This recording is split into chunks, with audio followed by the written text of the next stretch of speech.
An investigation by the New York Times suggests that 3 prominent housing policy specialists may have been advocating for their private sector clients with housing policy proposals, and Freddie Mac expands its single-family loan-level database in order to help investors support its credit risk offerings. Ahead on Tuesday's News Wrap.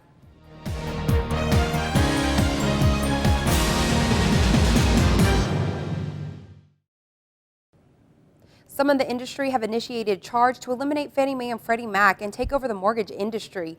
At the forefront of the charge is a group of high-level industry professionals that have moved back and forth between the public and private sectors since the housing crisis in 2008, according to a report from the New York Times on Monday morning.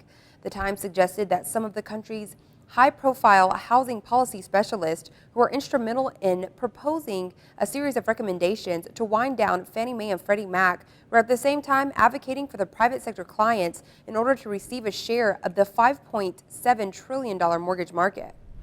The story names former FHA Commissioner and current MBA President David Stevens, former MBA Chairman and HUD Advisor Michael Berman, and current Urban Institute Research Fellow and former HUD Advisor and Housing Policy Leader for the White House Jim Parrott.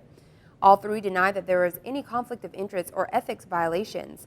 The MBA stated, quote, "At no point during David Stevens' tenure in the government and now as President and CEO of the Mortgage Bankers Association did he ever violate any ethics statute," end quote.